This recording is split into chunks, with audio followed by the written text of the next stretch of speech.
I hope all of you feel better than I do, except for Ronnie. I hope he feels worse. I see a lot of you with coffee without lids, so do not spill, please, on the seats, or you will lose your deposit. All right. We have a new camera. If you see it behind you, it is focused on us, but Jimmy can use it to zoom in on your cell phone. So if you're not actually on the Bible app and are instead surfing the web, as the kids call it. Oh, ooh, called out. All right. Jeff, will you open us in prayer and then we'll get going?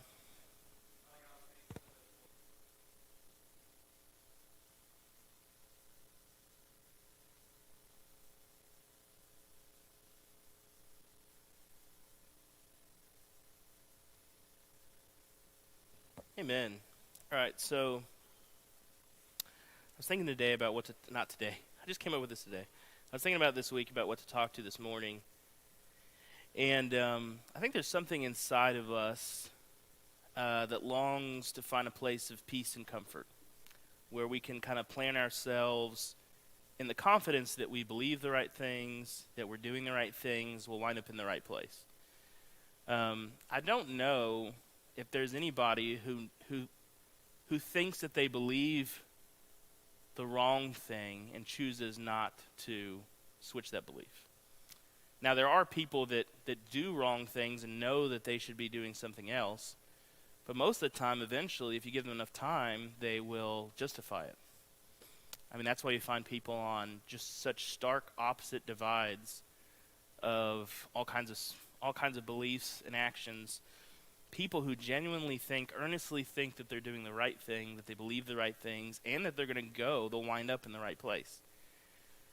And I think we all have that desire, but in the New Testament, what's interesting is Jesus is constantly making people who are comfortable in those things, that they believe the right things, that they're doing the right things, that they'll wind up in the right place.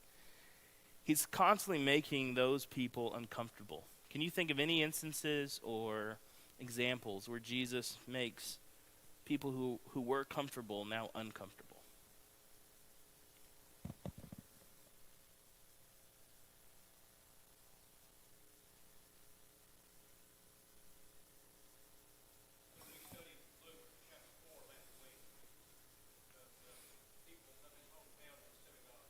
Mm-hmm.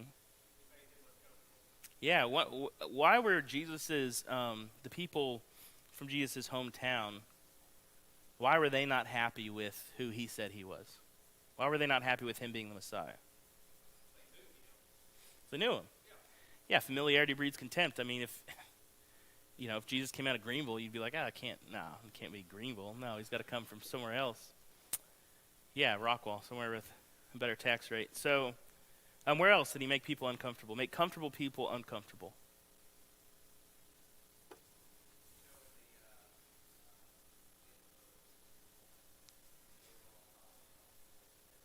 Mm-hmm. Yeah. Yeah.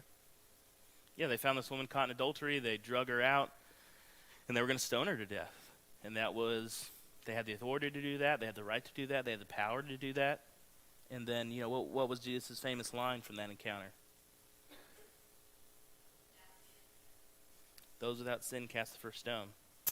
And he's if you remember that story, he starts as he's riding in the sand or the dirt. I mean, they don't just live in a desert. He's riding on the dirt. And we don't know what he was riding, but some people like to think that he was listing their sins, for them to see. It's always interesting, too, because how many people does it take to commit adultery? At least 2. I guess there could be more. We're not getting into that. But at least 2. And how many did they grab? 1. Just the woman. So that's part of the reason that they were in the wrong, is that they were condemning her, and whoever the guy was getting off scot-free. All right, any other instances you can think of where Jesus makes somebody who's comfortable uncomfortable?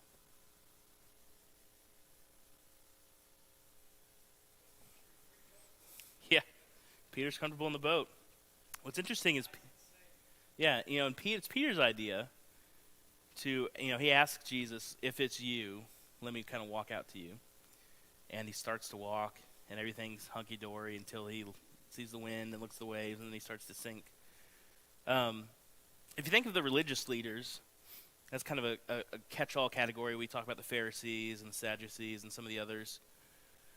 If you read Mark, really early on, they decide they need to kill Jesus. Jesus is so dangerous that they need to kill him. They go up from Jerusalem, from Judea, from the south. They go up to Galilee. This is early in Mark. They're kind of checking out what he's doing. They've heard about this miracle worker. They've heard about this teacher. And then he does something that makes them decide, we got to kill this guy. Does anybody remember what that was? What Jesus did that made them want to kill him? Made the religious leaders decide really early on in Mark, it's like Mark 3 or 4, that they have to kill Jesus.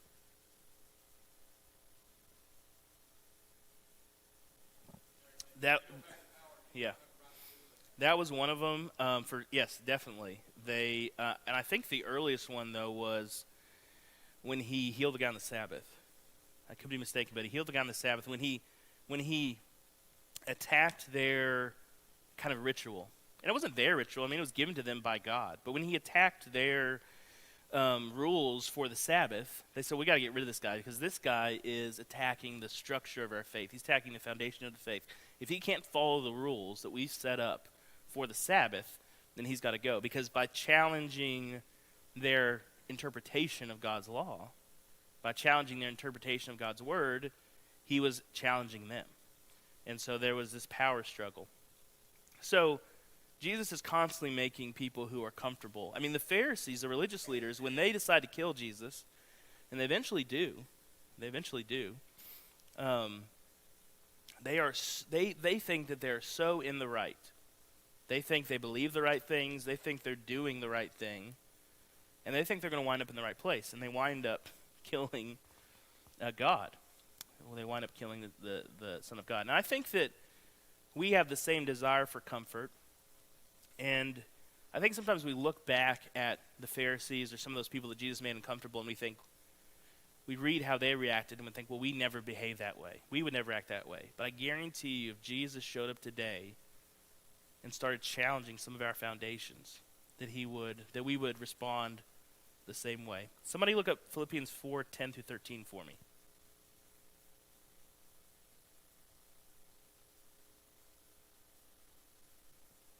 So, while we're doing that, looking at Philippians 4:10-13, I think instead of seeking for comfort, instead of our goal being to find a place where we're comfortable with what we believe and what we're doing, and we think, okay, we're good, we figured it out, like we just need to kind of chill in this space, I think that we should strive for something different.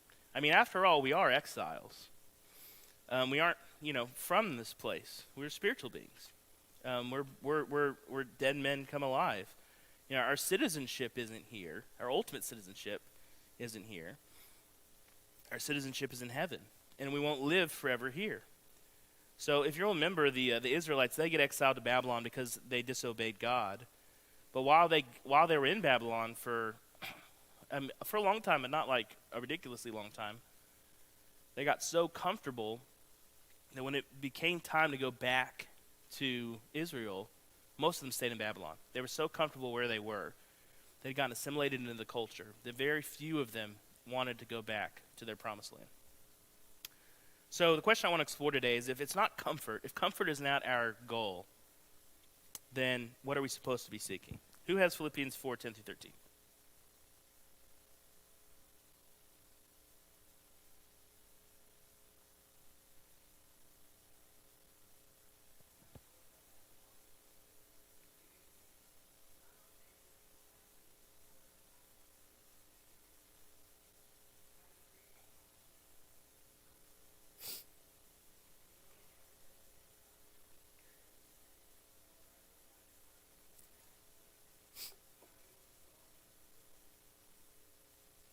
Right, so this is Paul obviously writing to the Philippians.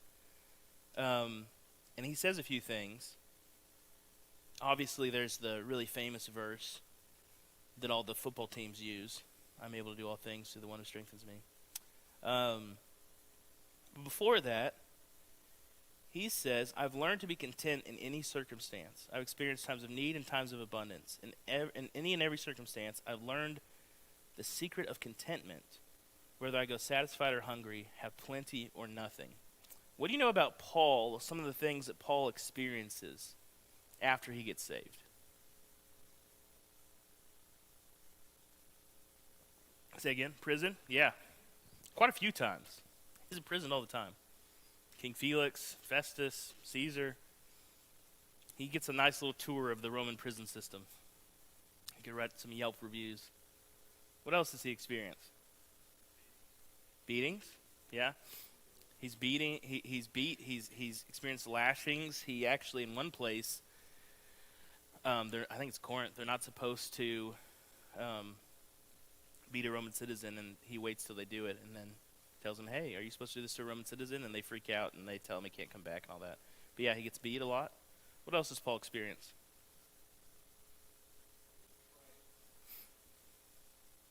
Who is he betrayed by? Oh yeah, yeah. He has people leave him for sure. He has a fallout with John Mark, I think. Although they get reunited in the end, so that's good. You're missing a few of the big ones. Remember he gets shipwrecked and bitten by the snake. You remember that at all? No. He spends like a day and a night in the sea. He talks about that. And then how is he eventually killed? Does anybody remember? It's not in the Bible. It's just through tradition. Yep, they take him along the Appian Way, which is the kind of the road between Rome and Rome seaport, and they chop his head off. So when Paul says these things, I've experienced times of need and times of abundance, he's not talking about, there's been some months where the paychecks haven't quite stretched enough and I had to eat some ramen instead of steak. That's not and I'm not trying to dismiss people's struggles, but I'm just saying, when he says, I've learned to be content in any circumstance, he's had some really, really cruddy circumstances. He's had some really, really awful persecution, imprisonment, beatings, bitten by snakes, shipwrecked, stuck in the sea. And he says that he's learned the secret of contentment, whether I go satisfied or hungry, have plenty or nothing, I'm able to do all things through the one who strengthens me. So how is Paul able to be content despite his circumstances? Verse 13. How is Paul able to be content despite his circumstances? Who gives him the power? Y'all can. There you go. You can get Jesus. Y'all can do this one. All right. So I would propose that our search should be for contentment rather than comfort. Because comfort is based on what? Feelings, circumstances. Some of you are uncomfortable right now because it's too cold. Viviana's wishing she had brought her big coat or blanket. That's based on circumstance. Contentment is not based on circumstance. So the definition for comfort is a state of physical ease and freedom from pain or constraint. A state of physical ease and freedom from pain or constraint. If you think about it, that's really what our world is looking for. People want to make a bunch of money so they don't have to work hard, so that they can be in a state of physical ease and they can be free from pain or constraint. That's the goal. If you took people off the street who didn't know Jesus and you said, hey, what is your goal? If they were really honest, most of them would say something like this. You talk to a bunch of athletes and they go, well, I'm just trying to make a bunch of money so that my family can be comfortable. And I'm not saying that isn't a good thing to strive for, wanting to take care of your family. But is that the end goal? Is that really what we'd be searching for? Because as we know, you can't control circumstances, right? So you can save up a bunch of money, and then when the stock market crashed in the end of the 1920s, you had a bunch of people kill themselves because they had built up all this wealth, they lost all their money, and they didn't know what to do. All of their identity was built in this comfort that they had accumulated. All right, somebody look up for me 1 Timothy 6, 3 through 8. 1 Timothy 6, 3 through 8. So when you get there, you can go ahead and read it.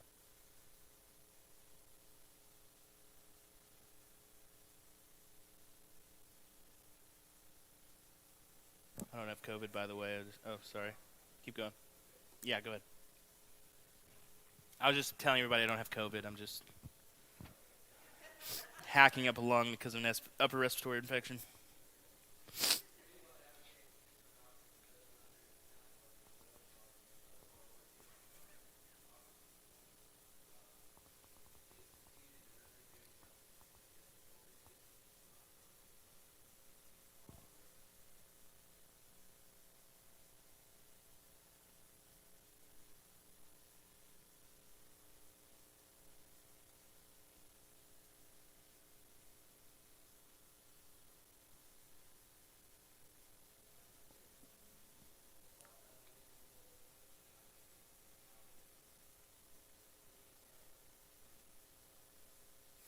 So he starts with kind of talking about these people that are disagreeing with each other, and their interest is in controversies and disputes. Like, these are the people in Bible college that just want to have an argument to argue, and they do all this stuff, and they think that godliness is a way to make profit. Okay, they think, now, Paul says godliness is a way to bring profit, not the way the world sees it, but he says godliness combined with contentment brings great profit. And then he says this in verse 7, we have brought nothing into this world, and so we cannot take a single thing out of it either. And I know we say that a lot. You know, I came into this world with nothing, I'll leave with nothing. But that's not how a lot of people live their lives. And then he says this in verse 8. He says, if we have food and shelter, we will be satisfied with that, or we will be content. And, you know, I don't know all of your situations, but I'm fairly confident that all of you have food and shelter. I'm fairly confident that the majority of people in our country have food and shelter. Now, you know, there's some don't, but the vast majority do. And yet we are a society that is very discontent. We have a society that is very depressed. We have a society that is just very unhappy and that are seeking after comfort, and they haven't found the secret to contentment. And Paul says, listen, if you have food and shelter, if you have food to eat and a roof over your head, you should be content with these things. So how do we get that kind of contentment? Because obviously we know that's something that comes from, the Lord gives us strength, obviously, to get through circumstances, to be content no matter the circumstance. But how do we get this kind of contentment? So the first thing, if somebody wants to look up Galatians 3:26, Galatians 3:26, I want to talk about us remembering who we are. And I think it's really easy to forget in the hustle and bustle of life who we are. So somebody, if you get to Galatians 3:26, read Galatians 3:26 and 27 for me.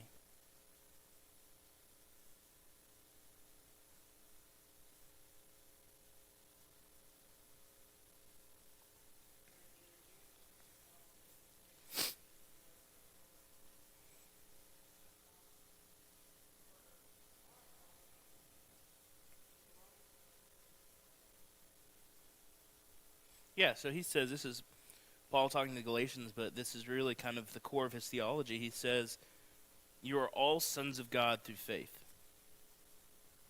You who are baptized into Christ have clothed yourself with Christ. Part of the difficulties with remembering who we are is that we look like everybody else. We don't have anything above our head. There's, you know, when it says we're clothed with Christ, we don't get, you know, cool robes or anything. I mean, some people do, the Catholics do and stuff, but we don't.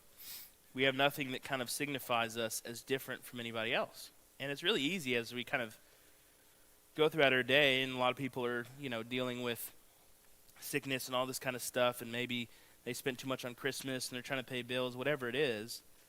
It's really easy to forget that we are sons of God, sons and daughters of God, and that we are baptized into Christ, we're clothed with him, and we're heirs of Christ according to the promise. So if we want to be content, we need to remember who we are. And it's not going to be a feeling. It's not going to be a circumstance. This is something that we're just going to have to do. It's something we're going to have to remind ourselves. It's something that we're going to have to be intentional about, because it's really easy to forget.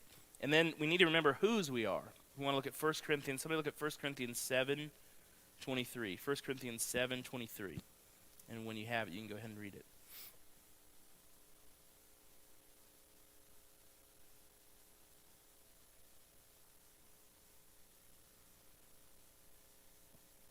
Yeah, so we have to remember whose we are. We were bought with a price. We were bought by Jesus. Do not become slaves of people. So we have to remember who we are. We have to remember whose we are.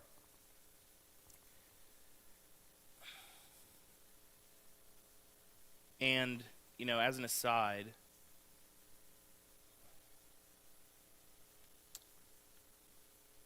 I'm trying to think how I want to say this.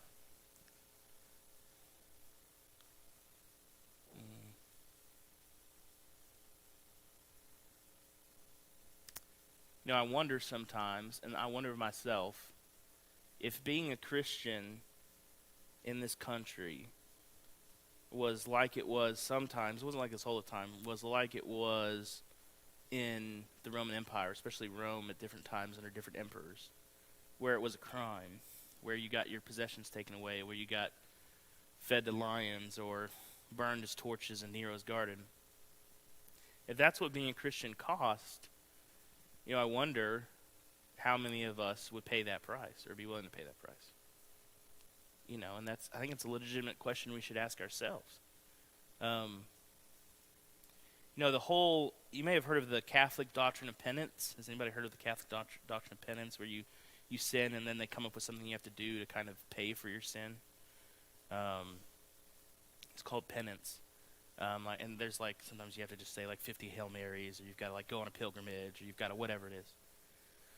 Well, that doctrine came out of a situation where you had persecution of Christians in Rome, and there were some that they didn't give in. They didn't deny Christ. The kind of test was they would go to the Christians' homes and they would ask them to give an offering to Caesar, to sacrifice to Caesar. It wasn't like an animal. It was just like a goodwill offering or whatever. Basically, they had to make an offering to Caesar as God. Well, if you're a Christian, you're not going to do that. You can't worship. That's worshiping Caesar. So, if you wouldn't do that, then they would take your possessions. They might kill you. They might put you in the gladiatorial rings. They might do all kinds of things. Well, there were Christians that kind of, they went ahead and did it. They went ahead and sacrificed to Caesar, and they, and then after that persecution ended, they wanted back into the church. They wanted to come back. And all the families of the people who had refused to offer that sacrifice to Caesar, they didn't want them to come back, because they said, no, you don't get to deny Christ and watch all of us suffer and our families die and us lose all our possessions and everything. And then when the persecution stops, get to come back in and pretend that everything's great.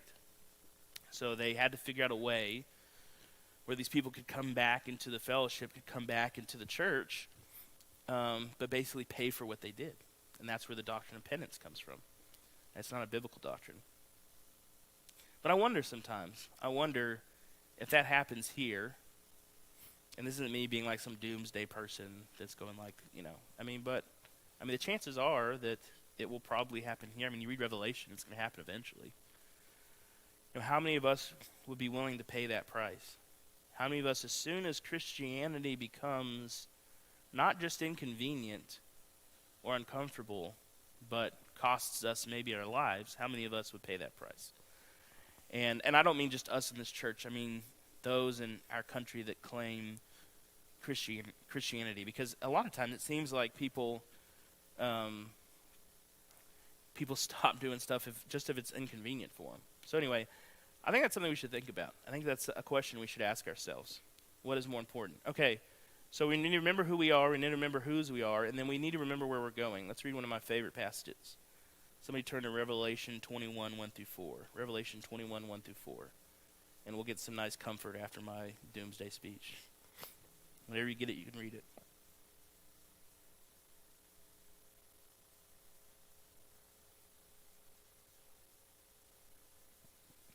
Revelation 21, 1 through 4.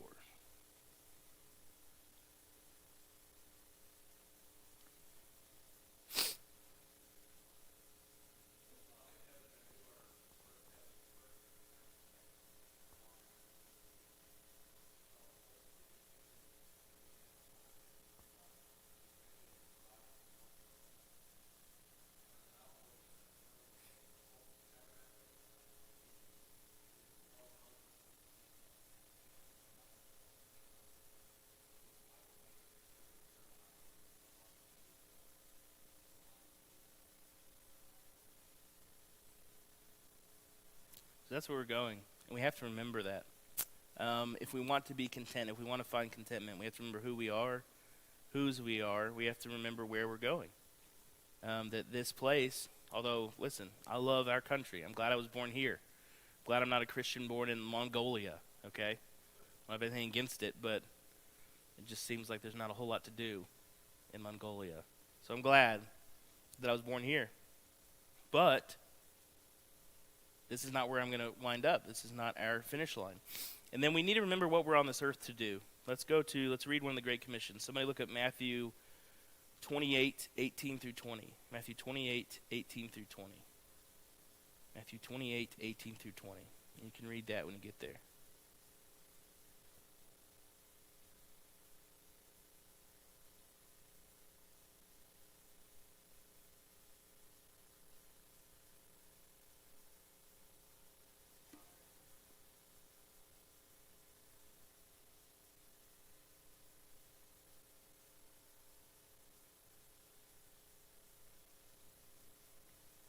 So that's what we're called to do. Go into all the nations and make disciples.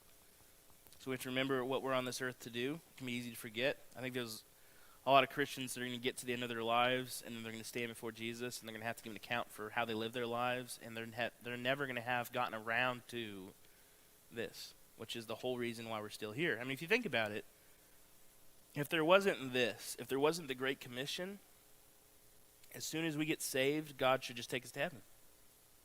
What's the point? What's the point of enduring the sufferings of this world, if not because it gives us an opportunity to do what God called? If we don't have a purpose, if there was no purpose for us to being here, then why not just take us to heaven as soon as we get saved? But He doesn't do that. And the last one I have here is remember what 1 Timothy 6:8 said. We have brought nothing into this world, and we can't take anything out of it. So of these 5 things, remembering who we are, remembering whose we are, remembering where we're going, remembering what we're on this earth to do, and remembering that we have brought nothing to this world and we can't take anything out of it. Of those 5 things, what is the most difficult for you? What is the most difficult for you to do? I'll read them again. Remembering who you are as sons of God and heirs of the promises.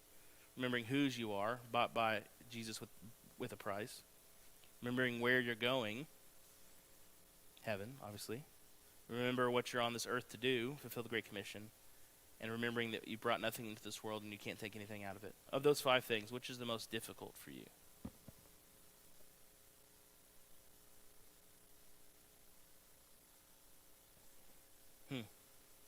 Yeah, that's a tough one because I think, like I said before, there's no secret handshake or, we don't have a glowing sword or something like, hey, you're a son and daughter of God.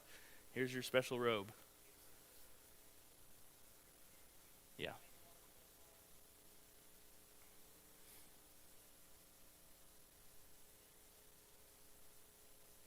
Mm-hmm.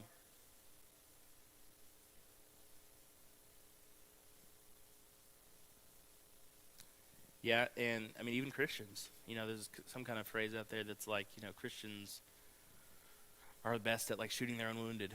I mean, there's a lot of people that when they go through things, they get betrayed or backstabbed or criticized by fellow believers, and it can feel really hard.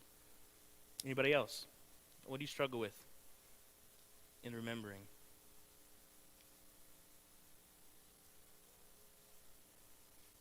Mm.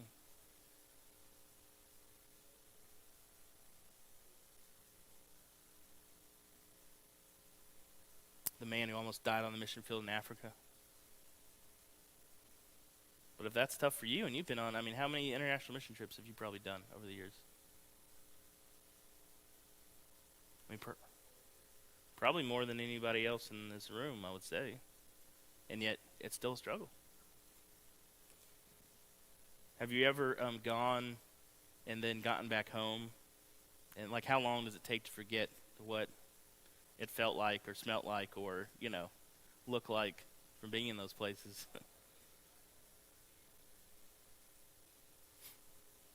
Yeah.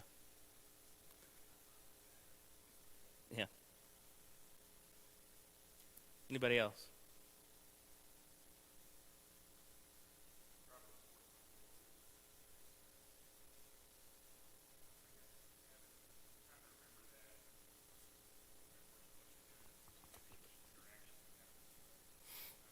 Yeah.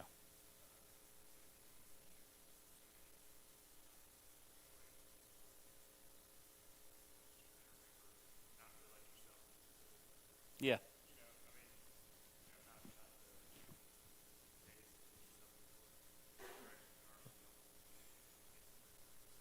Yeah. Well, and I think it's, you mentioned the interactions that we have, remembering that in every interaction. And as a pastor, most of the time if people know your pastor, they're pretty nice to you. So I don't have a whole lot of just tons of negative interactions. But I'm thinking of Bubba's job, and then Scott working, bless you, Scott, with the adult probation. I mean, you guys probably have run-ins with, I'm not going to say the worst people, but people, in some bad positions sometimes, people in bad circumstances, people who are not at their best, I'm sure. Scott, right?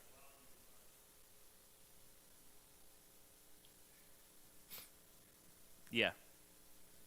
Yeah. I mean, I think yeah, it's easy if you just say, well, these are the good people, those are the bad people. But I'm sure Bubba and Scott have to see that. And that must be difficult to remember. Hey, this is my purpose. I'm here to spread the gospel as I'm dealing with this, like, drunk person. Or I'm dealing with this person who's,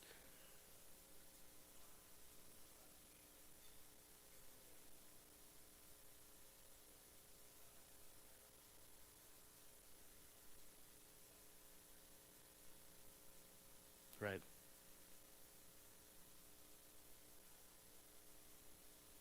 Yeah. Oh, yeah. I can only imagine. So, yeah, I think it's difficult to remember what we're on this earth to do because of those interactions. I think for me, it can be difficult because there's so many distractions. Like, there are so many distractions. I mean, if I said, think about that one part of your house that you need to fix that you haven't done in a while, or think about that debt that you're trying to pay off, or think about that thing that you've got to do later on this afternoon that you're really regretting, or the thing that you've got to do first thing at work on Monday that you don't want to do. Like, that stuff can hit us, and you can go through a whole day kind of putting out fires or dealing with people or whatever it is, and maybe not even think once about the Great Commission.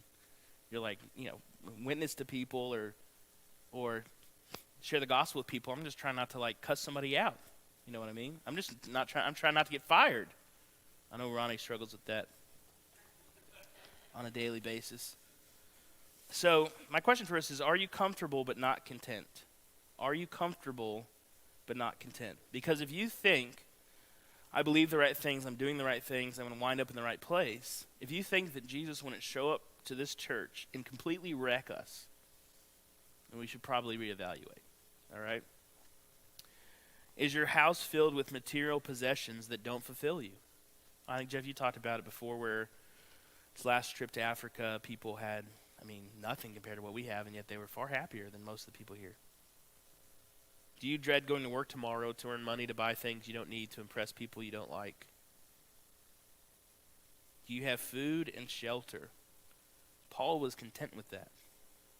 Am I? Are you? Our entire economic system is based on a desire for comfort. They have heated steering wheels now. They have air-conditioned seats in cars. And, yeah. But guess what? People are more unhappy than ever. Comfort is not only anti-Christ, but it also doesn't bring peace and true happiness. I don't mean that you can't ever have heated seats. What I mean is that if the goal of your life is to have heated seats, if I have this thing, then I'll be happy.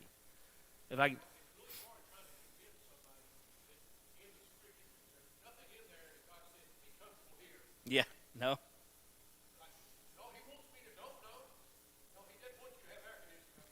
Well, and we have to be willing. All of us should be willing. At the drop of a hat, if he goes, you know what, Jeff, I think that you and Melinda need to go be missionaries to Uganda. You have to be in this place where you can go, yes, Lord, and go and do it. Not because he needs you. He'll find somebody else. But you really want to get to the end of your life and be like, well, I was going to give you this.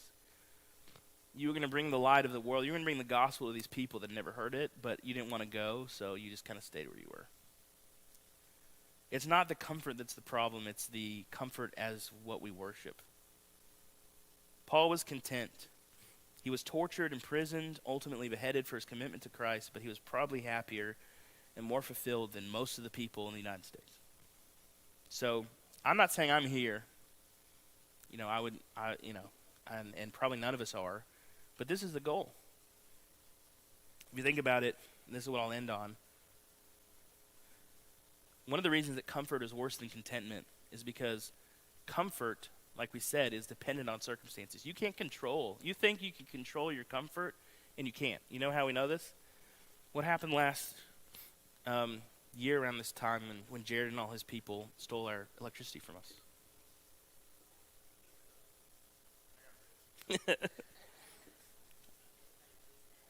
Yeah, everybody wigged out. Everybody freaked out. Like, we can't control our own comfort.